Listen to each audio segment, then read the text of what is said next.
Tampa Bay at Green Bay. Now, this feels like this is two teams that are absolutely desperate for a win this week, both chasing playoff berths. Does that make it more interesting, hoping that we could potentially see the shootout? Yeah, definitely. I think you look at the Packers were suddenly becoming the in-fashion team, with the sneaky upside. And then you go and lose to Tommy DeVito on Monday Night Football in pretty horrific fashion. And Jordan Love it was probably his worst game since week 5. Like he didn't look accurate. He didn't seem to be getting things going. I think that they're in Green Bay. You've got a Tampa team who are used to the warmth of Florida coming to the cold in mid to late December. The Packers should be absolutely able to play their version of football and play it however they want. We know that the Bucs are a bit of a pass funnel. They rank against a run in DVOA, they rank 16th, but against a pass, they rank 18th. And what we've seen from them is that they're really susceptible to wide receivers lately. They give up the 6th most fantasy points to the wide receiver position, the 8th most to the tight end position, and they give up the 4th most fantasy points to the quarterback position. So seeing the Packers come out and start well would be good. I don't think, AJ Dillon, he's been a top 30 option for 4 straight weeks, but he's not broken 11.5 PPR points since week 5.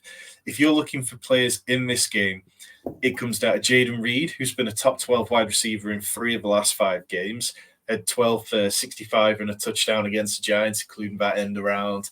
And then possibly Romeo Doubs, but he doesn't see the same kind of volume as Jayden Reed does. I don't mind starting Tucker Kraft if you absolutely need to.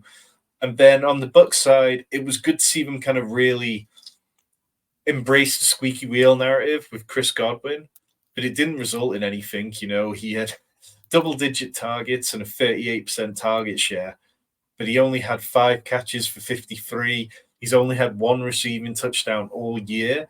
So Godwin, for me, is a fringe starter. I can't really start him with any faith, which hurts me because I really like him as a player.